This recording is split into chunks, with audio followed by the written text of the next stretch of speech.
भारत माता की आवाज जरा जोरात पाहिजे आपला.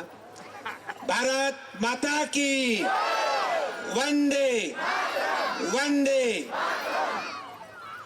आज जिल्हा परिषद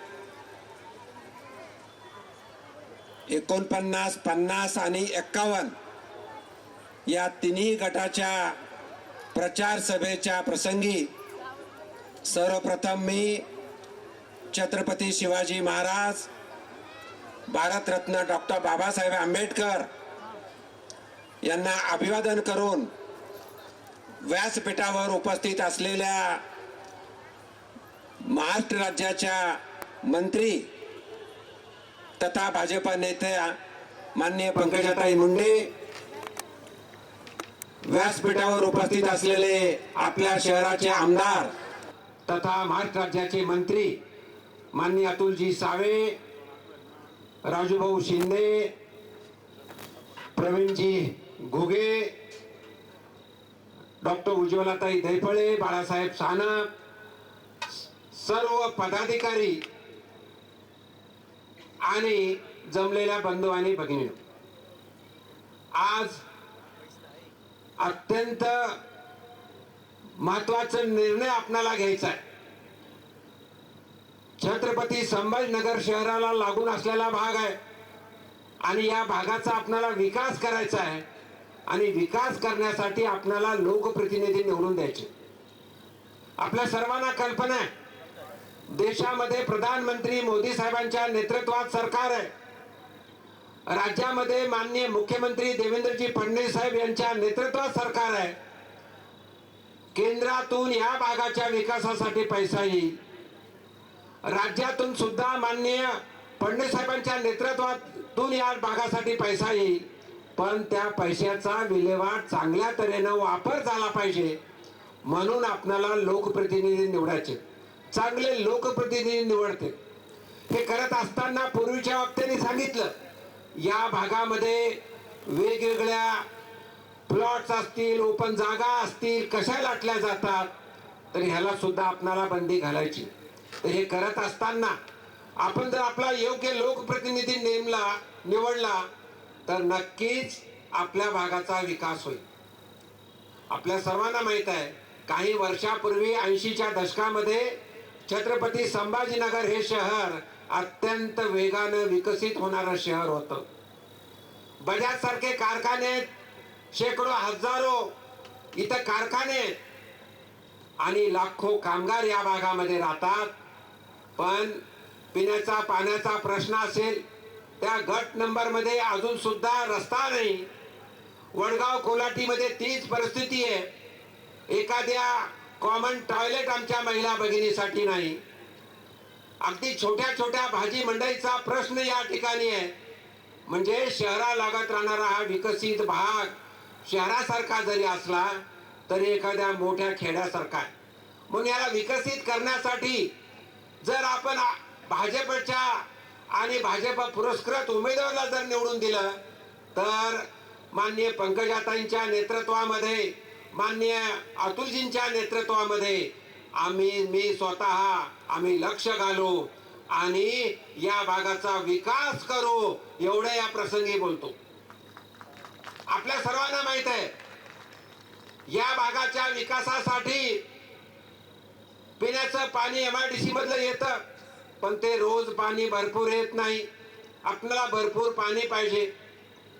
त्याच भागामध्ये मी केंद्रात मंत्री असताना या भागामध्ये आमच्या महिला भगिनीची अडचण समजून पाईपलाईन द्वारे गॅस योजना आणली होती. पण ती योजना सुद्धा जे इथले उमेदवार आहेत सध्या सरपंचांनी 1-1.5 वर्ष काम होऊ दिलं नाही. काय कारण ते तुम्ही समजून घ्या. म्हणजे आता महिला भगिनीसाठी प्रत्येकाच्या घरामध्ये गॅस लाईन पाईपद्वारे गॅस येणार आहे. त्याचं काम चालू आहे आणि कंपनीना सुद्धा गॅस मिळणार आहे. 4 ते 5 लाख कामगार संभाजीनगर मध्ये राहतात, प्रामुख्याने बजाज नगर मध्ये राहतात. त्यांच्या हॉस्पिटलची अडचण समजून तत्कालीन कामगार मंत्री मान्य भूपेंद्रजी यादव यांच्या माध्यमातून या ठिकाणी 500 बेडचं हॉस्पिटल शरणापूरला मंजूर केलंय. आता तुम्हाला घाटीला जायची गरज नाहीये. त्याचबरोबर या भागातील रस्ते असतील. आता तुम्हाला माहित आहे माननीय मोदी साहेबांच्या नेतृत्वामध्ये नॅशनल हायवेचं जाळं पसरलंय. आज धुळे सोलापूर हायवे आपल्या भागातून जातो, पण अश्विनी वैष्णव केंद्रीय रेल्वे मंत्र्यांना आणून संभाजीनगर टू पुणे हा रेल्वे महामार्ग सुद्धा आपण आता DPR तयार केलाय आणि या कालच्या झालेल्या अर्थसंकल्पामध्ये तो सुद्धा आम्ही मंजूर करू. म्हणजे बजाज नगरला सुद्धा पुण्याला जाण्यासाठी इथून आम्ही रेल्वे आणणार आहोत. हे सगळे विकासाची कामं करायची, पण हे कधी शक्य आहे? आपणाला आपल्या भागातील भारतीय जनता पार्टीचे उमेदवार आणि भारतीय जनता पार्टीने पुरस्कृत केलेल्या उमेदवारांना निवडून द्यायचे. पुरस्कृत का करावं लागलं? कारण युतीची त्यांची मागणी होती. आम्ही युती सन्मानपूर्वक युती केली होती. 27 जागा भाजपला आणि 25 जागा त्यांना होत्या. यातले दोन्ही जिल्हा परिषद सर्कल आमचे होते, पण त्यांची मागणी होती म्हणून एक सर्कल सोडलं. पण जे 50 नंबर सर्कल सोडलं होतं आम्हाला भाजपला, त्या ठिकाणी त्यांनी बंडखोरी केली. दौलताबाद देवगिरी सर्कल आम्हाला सुटलं होतं, त्या ठिकाणी त्यांनी बंडखोरी केली.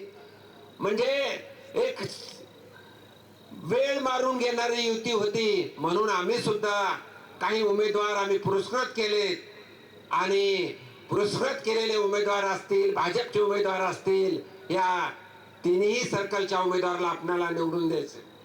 आपल्या सर्वांना कल्पना आहे गट क्रमांक 50 मध्ये सौ कांचन विष्णुपंत खेडकर या कमळाच्या चिन्हावर उभा आहेत. पंचायत समितीचे अधिकृत उमेदवार राजेंद्र अवतारे हे कमळाच्या चिन्हावर उभा आहेत. तर रमेश नामदेव बागुल हे यांची निशाणी आहे नारळ. त्याचप्रमाणे गट क्रमांक 51 मध्ये सचिन गरड आमचा युवा मोर्चाचा पदाधिकारी, खरं तर त्याला तिकीट दिला असता आम्ही, पण युतीमध्ये जागा सुटली, त्यांना सुटली होती, पण त्यांना आता आम्ही पुरस्कृत केलंय आणि त्यांची निशाणी आहे नारळ. सचिन गरड. पंचायत समितीचे उमेदवार आहेत लक्ष्मण लांडे आणि अश्विनी रामदास गवळे यांची निशाणी आहे कप बशी. दौलताबाद सर्कल मधून सौ लंकाताई जाधव कमळावर उभा आहेत आणि पंचायत समितीसाठी सर्जेराव चव्हाण आणि कविता सिरसाट या सुद्धा कमळावर उभा आहेत. तर विनंती करतो ह्या सर्व 9च्या 9 उमेदवाराला निवडून द्या आणि भारतीय जनता पार्टीच्या माध्यमातून जसं प्रत्येक शहरामध्ये प्रत्येक भागामध्ये जसं जनतेने विश्वास दाखवला विकास करण्यासाठी प्रचंड मताने निवडून द्या. एवढंच या प्रसंगी बोलतो आणि थांबतो. धन्यवाद. जय हिंद, जय महाराष्ट्र.